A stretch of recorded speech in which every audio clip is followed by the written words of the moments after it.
that's pretty much the 4 basic personalities. Let me give you a good example here. Back during the 1830s, a railroad was built from the east to the west coast.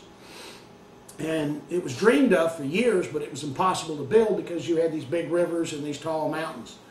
And so somebody had to be the ones to figure out how we're going to do all of this. Who do you suspect the personality was that put the deal together? It would have been the Cholerics. They can see the forest for the trees, and for them, there's nothing they can't overcome. So it was a Choleric that advanced the idea, hey fellas, we can do this. So we started to build the railroads, and now we needed somebody to come along and be the supply officer to make sure that the right number of railroad ties are every half-mile apart being laid before the crew gets there. Who do you want to put in charge of that? It would be the pure melancholic. These are the accountants, these are the architects, these are the supply officers, these are the best secretaries on the planet. These architects, they can sit there and draw every nut and bolt and draw the treads on them all day long and get them perfect. So that's who you get to be your supply officers within your business. So we build the railroad, and we've got to have somebody to be a foreman for these Chinese coolies to make sure that we get 1 more mile than we did yesterday. We're going to put a Choleric in charge. He's going to make sure that each day we do better than the prior day. We keep getting a better system. Got to get that system. We finally build the railroad, and now we need somebody to go out and sell the tickets. Who are we going to get to go sell the tickets? Perfect. We're going to go get the Sanguine. These are the people that can talk you into anything. Honest to God, folks, when the railroad was being built on the West Coast, they ran into Indian wars, and it stopped or slowed the process down. And actually, a Sanguine went out and met with the Indians, and he cut a deal with them. He says, if you let the railroad come through, we will let everyone in the tribe ride on the train anywhere they want to in the United States for free for life. And so that was a deal that was struck. Now, where's an Indian going to go on a train? But they can talk you into the darndest things. Okay, we build the railroad, and now we're ready to crank up the engine. Who are we going to get to run the train? A phlegmatic. It's probably got to be the most boring job in the world. You either go forward or you go reverse. And then you just sit there. And these are the people that can do it. If you put a Choleric on the train and you're told to go in reverse today, they're going to get down off the cab and go into the office and find out why. It's the dumbest thing they ever heard of. And they'll get fired.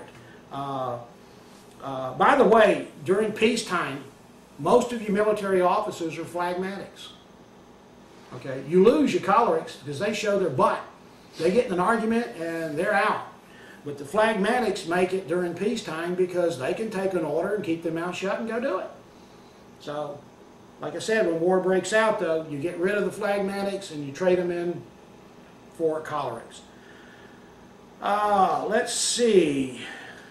I still got about another 10 minutes here, don't I? Okay. Okay, let me tell you the honest to God truth. Let me go back to the pure melancholics because they are so complex. These people get to the point where they just can't handle life anymore. They can't get their family perfect. They can't get themselves perfect enough. And life is just not worth the anguish and the guilt that these people carry for not being able to get perfect. So they go in one day and they decide, I'm going to commit suicide. But before they commit suicide, they clean their desk, they finish putting the papers away, they put the last of those pictures in chronological order in the little place where they go, and everything's all set. Now they're ready to commit suicide. Oh yeah, they're going to call their best friend. Their best friend is always going to be a Sanguine. Had them from life, probably from the time they were about 13 or 14 years old. They're going to call their best friend, and they call their best friend and says, hey Mary, I'm checking out. Commit suicide. Can't handle this crap anymore. And their best friend's going to say, no problem, but let's have lunch first. So they'll go get lunch, and then 3 days later, the pure melancholic will wake up in a bright yellow Volkswagen down in Tijuana with a new tattoo on her somewhere, and she's good to go for another 5 years. She goes out with this sanguine, does things that she would never dream of doing in her life, lets the steam off without the guilt, and then she's ready to get back into the game. So you'll always see that match between a pure melancholic and a sanguine, a long lifetime friendship. Let's see, let's go to a cocktail party, folks. We go into a cocktail party, and it's a good party. Suddenly somebody comes in, and now it's a party. We got a sanguine that came in, okay? And that sanguine is going to tell that same joke to everybody in that room before the night's over. And somehow that story's going to get longer and funnier every time. Okay, so that's the sanguine. It's time to cook some hamburgers out on a grill. We're going to open up the sliding glass door, and we're going to fix it so you can go out, go around the tables, and come back in. And somebody's out there, and they've arranged the tables so that you get your plate, then the bun, then the mayonnaise mustard, then you throw the hamburger on, then you get your Coke and your napkin, and you're coming back in the door. Who have we got?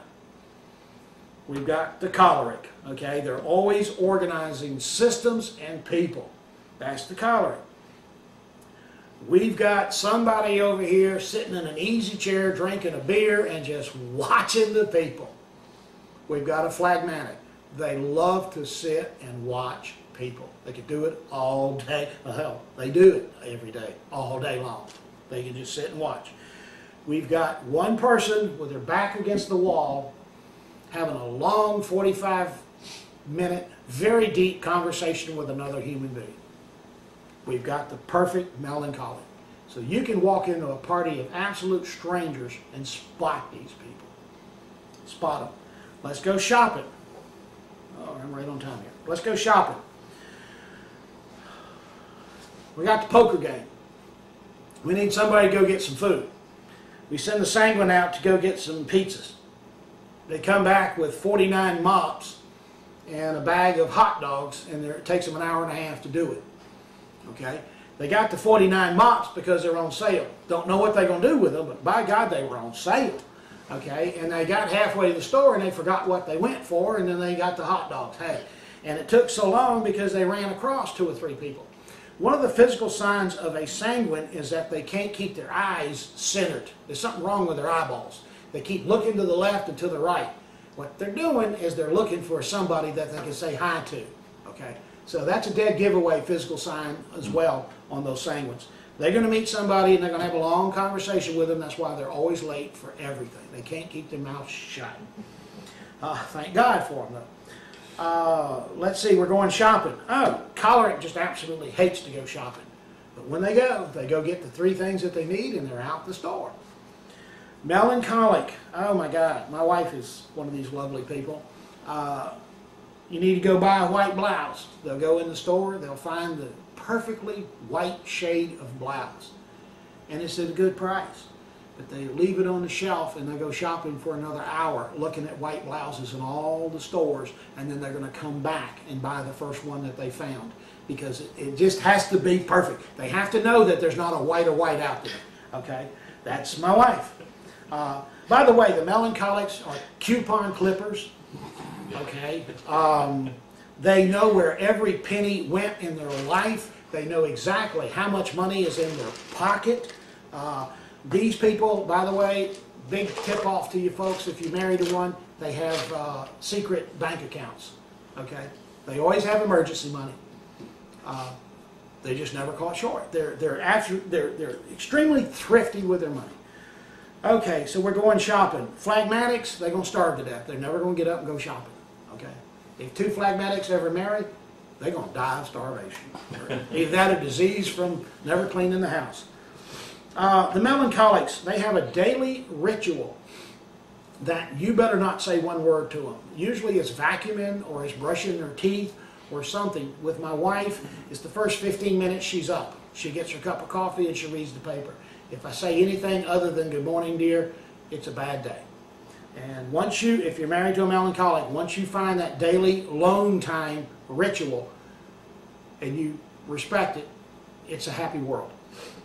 The reason they vacuum so much is because they can't hear the kids, or they don't want to hear the kids. They don't want to hear the phone ringing. That's their meditation time. And so that's why they're always vacuuming. Let's see. We went shopping with these people. Let's get married. You've heard the expression that opposites attract. We got married because opposites attract. Well, that's an abbreviated form for the true expression, which is we got married because opposites attract. She was pregnant and I wasn't. What really happens in life is you will couple with your opposite. If you're a slob, you may couple with somebody who's always picking up after you. And during the courtship, you shine in the areas that you're good at. You can calm the nervous people, the workaholics down. There's a phlegmatic. That's the attraction. The complete introverts may end up marrying the extrovert, so when they go to the cocktail party, they're not so uncomfortable. So the opposites attract. Every now and then you'll see where a person married himself, and God help him. I have seen perfect melancholics married to perfect melancholics, and oh my God, it's pure hell. And I've seen sanguines married to each other, and wow, what a pig pen. But at any rate, they're happy, I guess. Let's see, that reminded me of something on the melancholics. Wow. Sorry folks, my mind skipped it. Okay, you'll have to figure it out for yourself. Here's what you do. From now on, when you're in a grocery store, predict what people are how they're going to react when they get up to the cashier.